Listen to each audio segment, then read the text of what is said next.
guys, welcome back to the Line Change, and if you're new, welcome to the Line Change. This video, we're going to be going over yet another article, but this one is quite fascinating. And of course, we all know there's a whole lot of uncertainty when it comes to the third overall pick for the Vancouver Canucks. Could they pick Caleb Malhotra? Could they pick Chase Reid? If he happens to drop down to third, could they pick Ivar Stenberg? Lots of uncertainty when it comes to the third overall pick. But what people aren't really thinking about are the fact that regardless of who the Canucks pick with that third overall pick, it could influence certain Canucks offseason decisions being made. So you're probably wondering, how so? Well, an article written by the fine folks over at Canucks Army, in fact, this one is written by Stéphane Roger. He basically says,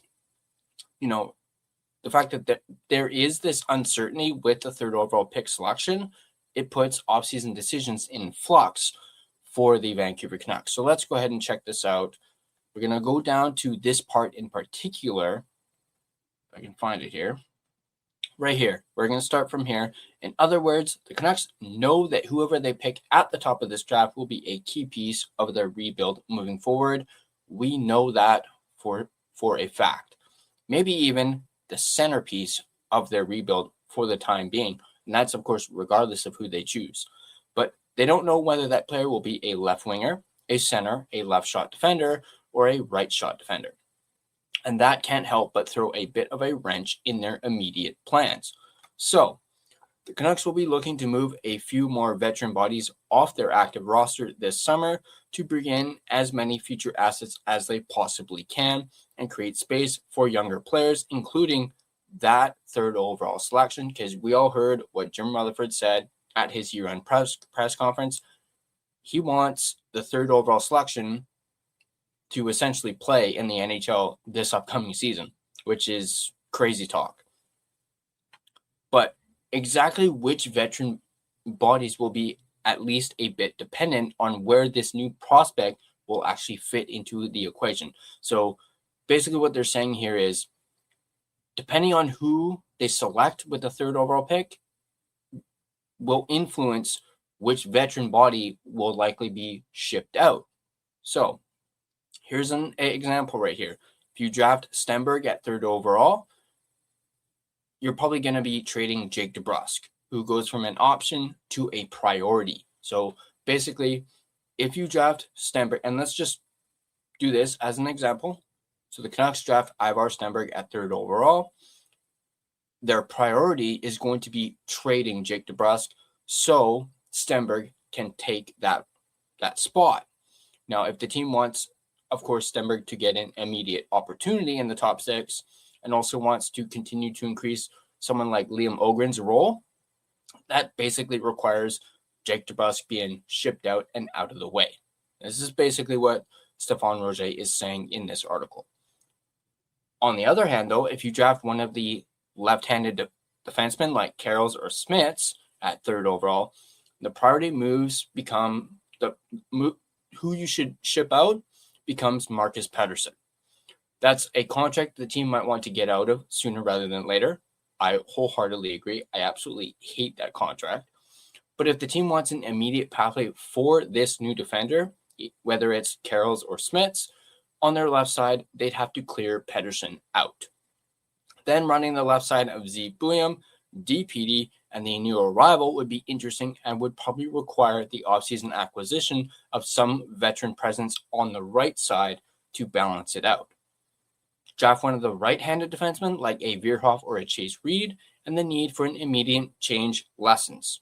With Filip Hronek in place, Tom Willander, of course, showing very well, and the progress of Victor Mancini a little stagnant at the moment, it's easy to imagine a right-shot defender joining the blue line next year, and then slowly but surely working their way up the depth chart.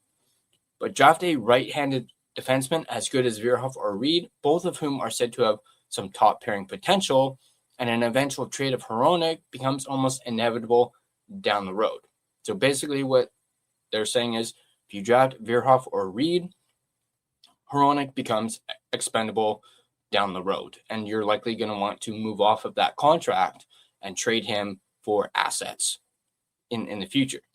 And if that's the case, the team has to start at least planning that trade now and watching out for the point of maximum value so they can pull the trigger, which could very well be right now because Hronek had one heck of a season this past year, and his value is probably very high right now. Granted, I know he has that no movement clause, but we've found a way around those no move clause in the past. Draft a right-handed D, and the offers from other teams for Hronek services, like maybe San Jose, for example, will almost certainly increase. The quality of those offers may in turn force the Canucks' hand sooner than they would like or sooner than they had intended. If you draft Malhotra, the center at 3rd overall, and the roster could stay relatively unchanged, this is probably the one pick out of the handful of selections at 3rd overall that you wouldn't have to do much juggling or shifting around. It's unclear if Malhotra is destined to join the NHL right away anyway, and if he made a push for the roster, he could slot easily enough into a rotation with Elias Pettersson and Marco Rossi, earning more minutes as he develops. That will probably leave Braden Coots in the AHL for his 19-year-old season, which I think would likely be the plan all along. You would probably want Braden Coots to marinate a bit in the AHL. We've been saying that since Coots was drafted, and I think that would be very good for Coots' development as well. But that's a good place for him and a likely outcome even without Malhotra in the equation. As with Hronek, the drafting of Malhotra would probably mean the eventual trade of Pettersson or Rossi, or perhaps even both. And like Malhotra, the Canucks would have to start the process of looking into trades this offseason. But such moves could also be held off for another season or two as Malhotra and Coots develop further.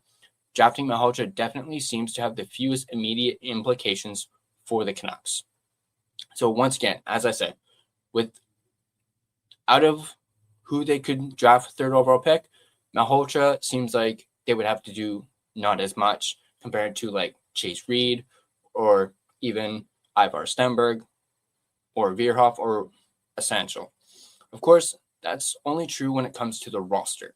Draft Malhotra and the potential decision to replace head coach Adam Foote with Malhotra's father, Manny, becomes a lot more complicated, as we all know.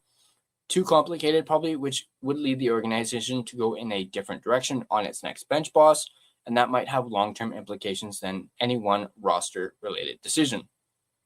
Any uncertainty we've described here gets cleared up on June 26th when the Canucks' new GM, whether that's either Ryan Johnson or Evan Gold. By the way, if you guys did not see that breaking video, you guys can definitely check that out right up above. That said, it's only 5 days after the draft. Free agency frenzy opens up, and now we know it's not a big class when it comes to free agency this year. Free agency is not going to be as good as it was like maybe last year or previous years. It's going to be pretty, dull.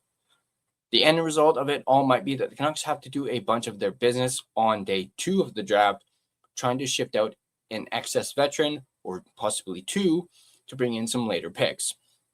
Or it may result in them waiting until after the dust of the free agency frenzy has settled to do their dealing, in hopes that teams who were unsuccessful in their UFA pursuits might then show more interest in what the Canucks are selling.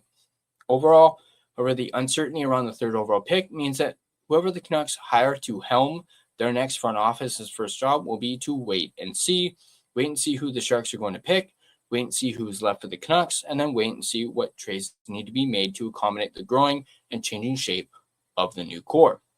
It's going to be a busy offseason. We just don't know exactly what kind of busy just yet.